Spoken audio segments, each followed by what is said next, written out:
Hello, dummies of the world. Welcome back. Denver Broncos for Dummies with Des.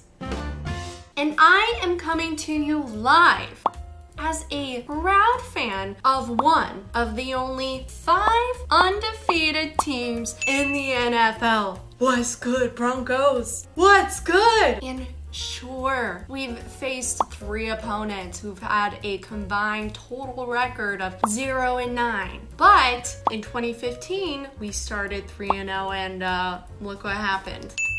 And what are people attributing these beautiful victories to? Well, besides the fact that our starters were not injured, and that lasted all of 1 game, most people are praising this guy, Teddy Bridgewater, our 11th quarterback since 2015. Yes, 11. It's been a long 6 years. Will he be the one to get the Broncos' final rose? Let's dive into who this guy is, where he came from, and what we've seen so far from him. Teddy Bridgewater attended the University of Louisville.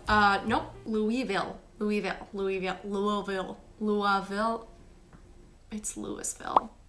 And he made a splash. His final year, he completed 71% of his passes, which was the highest completion percentage in the nation for 3,970 yards and 31 touchdowns. The most yards and the most touchdowns in the American Athletic Conference. So, needless to say, it was some hot stuff heading into the NFL draft. In 2014, the Vikings picked him in the first round, and he was the 32nd overall draft pick. Hint, hint, George Payton was at the Vikings this time, which we all learned in episode 9. So obviously, they're mad homies. And when Teddy was with the Vikings, he was like, here, hold my beer.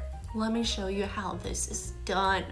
I'd like to think that's how it happened. He was named the Vikings starter in week 4 of his rookie season, where he became the first rookie quarterback to complete over 70% of his passes in 4 straight games. He threw for 14 touchdowns and led the Vikings to a 6-6 record in his 12 starts. But it didn't stop there. His career continued to take off. His second season, he led the Vikings to an 11-5 record and an NFL North title. Then appeared in the Pro Bowl in 2016. In simplest terms, this guy went with a 17-11 record and an NFL North title in the first 2 seasons of his rookie career. He also set all these Viking franchise records, such as most wins in a season by a rookie quarterback, highest single season completion percentage by a rookie, most passing attempts in a season by a rookie, longest pass by a rookie quarterback, most completions in a game by a rookie, and there's like 8 others that I didn't even list off. This guy was on his way to become a franchise quarterback. Then tragedy struck. During a team practice on August 30th, 2016, Bridgewater dislocated his left knee and tore his ACL. As a result, he missed the rest of the 2016 season. He wouldn't start another game for more than 2 years. God, I think I'm getting a little choked up. This is the tests, allies, enemies portion of Teddy's hero journey. Look who paid attention to senior year of high school English, huh? In 2018, Teddy signed a 1-year contract with the Jets after the Vikings declined his 5th-year option, but that was short-lived because he was quickly traded to the Saints later that year to serve as backup to Drew Brees. But in 2019, got his break. Drew Brees got injured, and Teddy came in and won all 5 games as his replacement.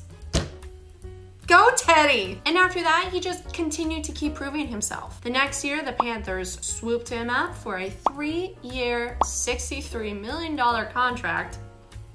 That's nice. Where he started for a majority of it. But 1 year later, the Panthers acquired Sam Darnold. Why? I have no idea. Can someone please help me understand this by commenting? Thank you very much. But this is where Peyton saw his chance. In order to bring in competition for Locke, the Broncos traded for Bridgewater in April for a 6th-round draft pick. But you know what the best part of this trade is? Peyton got the Panthers to pay $7 million of the $11.5 owed to him from the rest of his 3-year contract. And the Panthers are also paying $7.6 million to Sam Darnold this year. So that means that the Carolina Panthers are paying $14.6 of the $19.1 million being doled out to 2 undefeated starting quarterbacks in 2 different NFL cities in opposite conferences.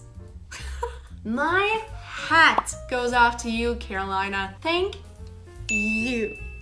On August 25th, it was announced that Teddy won the hot seat for our starting quarterback position. And this is how we got to where we are today. So in the first 3 games of this season, Teddy has put up insane numbers, as well as winning all 3 of these games. Versus the Giants, he scored a 77.8% completion mark, which was the best percentage by a Broncos quarterback in his debut in franchise history, even better than when Peyton Manning completed 73.1% of his passes in 2012. Versus the Jaguars, he became the 4th quarterback in NFL history to begin a season with 2 touchdowns, no interceptions, and above a 75% completion percentage in each of the first 2 weeks of the season, joining Jeff George, Aaron Rodgers, and Drew Brees.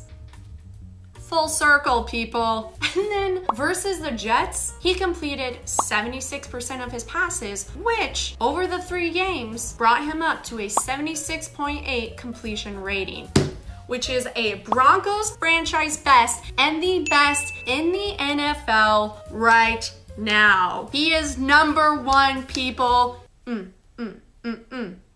How can you not be hype about this guy? Join me in my hypedom. I mean, he's cool under pressure, evenly distributes his passes, has amazing pocket awareness. And I mean, we haven't seen these type of skills from a different quarterback since Sir Manning graced us mere mortals with his football genius talent. I've got the Teddy B fever, baby. I don't know if there's a cure for it. We're really gonna see what he's capable of in these next few games as we head in to face our more difficult opponents, which I'm not worried. I am not worried. I'm not worried. So, let me know what your thoughts are of Mr. Teddy, and is he gonna be the one that takes us to the SB? Super Bowl, baby. Now, let's go destroy those Ravens, and as always, go Broncos.